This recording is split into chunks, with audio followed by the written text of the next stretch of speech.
மத்திய கல்வி அமைச்சர் தர்மேந்திர பிரதான் மும்மொழி கொள்கை மற்றும் புதிய கல்விக் கொள்கை தொடர்பாக தமிழகத்தில் ஆளும் திமுக அரசுக்கு எதிரான போராட்டத்தை தீவிரமாக எடுத்து சென்றுள்ளார்.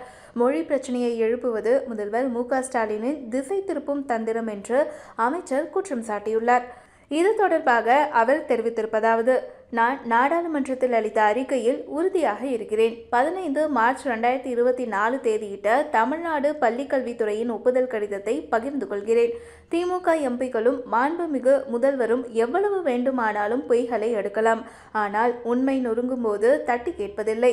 மாண்புமிகு முதல்வர் ஸ்டாலினின் தலைமையிலான திமுக அரசு தமிழக மக்களுக்கு பதில் சொல்ல வேண்டிய விஷயங்கள் ஏராளமாக உள்ளன.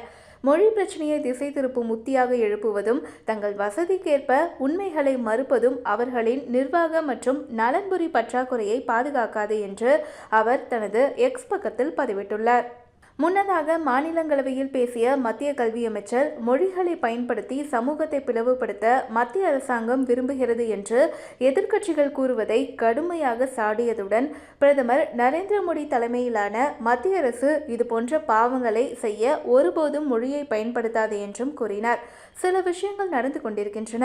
முதலில் எனது ஒடியா சமூகத்தில் பகவான் ஜெகநாதர் என்பதை தெளிவுபடுத்துகிறேன். பூரியின் அரசன் அரசன் அல்ல, தத்துவ ஞானி. அவர் அனைவருக்கும் ஜீவ தெய்வம். என் மன்னர் காஞ்சி ராணியை மணந்தார். என் அம்மா தமிழ்நாட்டை சேர்ந்தவர். நான் தமிழ்நாட்டு பெண்ணின் மகன். நேற்று இன்னொரு வீடு. என் சமூகத்தில் அம்மாவும் சகோதரிகளும் எல்லாவற்றிற்கும் மேலானவர்கள். என் வார்த்தைகள் யாரையாவது புண்படுத்தி இருந்தால் மன்னிப்பு கேட்டுக்கொள்கிறேன். தமிழ் மொழி தொன்மையான மொழி என்று பிரதமர் மோடி எப்போதும் குறிப்பிட்டு வருகிறார். தமிழ் மொழி யாருடைய ஏகபோக உரிமை கிடையாது. தமிழ் மொழியில் நாங்கள் உறுதியாக இருக்கிறோம். உண்மை எப்போதும் வேதனையானது என்று தர்மேந்திர பிரதான் மாநிலங்களவையில் கூறினார். ராஜ்யசபா எம்பி சுதா மூர்த்தியுடனான தனது உரையாடலை மேற்கோள் காட்டி யாரும் யார் மீதும் எதையும் திணிப்பதில்லை என்று பிரதான் கூறினார். சுதா மூர்த்தி அவர்களிடம் உங்களுக்கு எத்தனை மொழிகள் தெரியும் என்று கேட்டேன். அதற்கு பதிலளித்த அவர், பிறப்பால் தான் ஒரு கன்னடர் என்றும் தொழிலால் ஆங்கிலம் கற்றதாகவும் பயிற்சியின் மூலம் சமஸ்கிருதம், இந்தி, ஒடியா, தெலுங்கு மற்றும் மராத்தி மொழிகளை கற்றுக்கொண்டதாகவும் கூறினார்.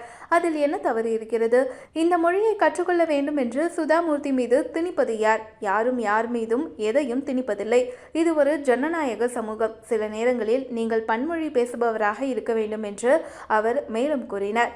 முதன்முறையாக சுகாதாரம், பெண்கள் மற்றும் குழந்தைகள் மேம்பாடு மற்றும் கல்வித்துறையின் ஒத்துழைப்புடன் அங்கன்வாடி விளையாட்டு பள்ளிகளிலிருந்து குழந்தைகளை பொதுவான பாடத்திட்ட கட்டமைப்பிற்கு மாற்றுவதற்கு தேசிய கல்விக் கொள்கை வழிவகை செய்கிறது என்றும் தர்மேந்திர பிரதான் கூறினார். தமிழகத்துடன் இணைந்து மத்திய அரசும் நாட்டை முன்னோக்கி கொண்டு செல்லும் என்றார். என்னை முட்டாள் என்று சொல்லலாம், ஆனால் தமிழக மக்களை எல்லா நேரமும் முட்டாளாக்க முடியாது. நீங்கள் என்னை துஷ்பிரயோகம் செய்யலாம், நீங்கள் என்னை திட்டலாம், நான் ஏற்றுக்கொள்ள தயாராக இருக்கிறேன். ஆனால் கடவுளுக்காக மிகவும் நாடகத்தன்மையுடன் இருக்க வேண்டாம். தயவு செய்து பழைய சிந்தனையிலிருந்து வெளியே வாருங்கள். நாம் அனைவரும் ஒன்றிணைந்து புதிய நாட்டை கட்டி எழுப்ப வேண்டும். முன்னதாக இன்று தமிழக முதல்வர் மு.க.ஸ்டாலினின் தேசிய கல்விக் கொள்கையை உறுதியாக நிராகரித்ததோடு மத்திய அரசின் அழுத்த தந்திரோபாயங்கள் மற்றும் தமிழ்நாட்டின் கல்வி முறையில் அவை ஏற்படுத்தக்கூடிய எதிர்மறையான தாக்கம் குறித்தும் தனது கவலையை வெளிப்படுத்தினார். தேசிய கல்விக் கொள்கை என்ற பெயரில் தமிழகத்தின் கல்வியை முற்றிலுமாக அழிக்கும் வகையில் கொள்கைகளை திணிக்காதீர்கள். தேசிய கல்விக் கொள்கையை ஏற்க மாட்டோம். நான் மீண்டும் சொல்கிறேன், 2000 கோடி ரூபாய் மட்டுமல்ல, நீங்கள் 1 லட்சம் கோடி ரூபாய் கொடுத்தாலும் இந்த ஆபத்தான தேசிய கல்விக் கொள்கையை நாங்கள் ஏற்க மாட்டோம் என்று ஸ்டாலின் கூறினார். தமிழக அரசு தர்மேந்திர பிரதான் மோதலுக்கு என்னதான் காரணம்? தமிழக அரசு நேர்மறையற்றது என்றும் தமிழக மக்கள் நாகரிகமற்றவர்கள் என்றும் தர்மேந்திர பிரதான் கூறியதை அடுத்து தர்மேந்திர பிரதான் மற்றும் திமுக இடையே வார்த்தை போர் வெடித்தது. திமுக நேர்மையற்றவர்கள். அவர்கள் தமிழக மாணவர்களுக்கு அர்ப்பணிப்பு காட்டவில்லை. தமிழக மாணவர்களின் எதிர்காலத்தை சிதைக்கிறார்கள். அவர்களின் ஒரே வேலை மொழி தடைகளை உயர்த்துவதுதான். அரசியல் செய்கிறார்கள், விஷமம் செய்கிறார்கள். அவை ஜனநாயகத்திற்கு விரோதமானவை மற்றும் நாகரிகமற்றவை என்று தர்மேந்திர பிரதான் கூறினார்.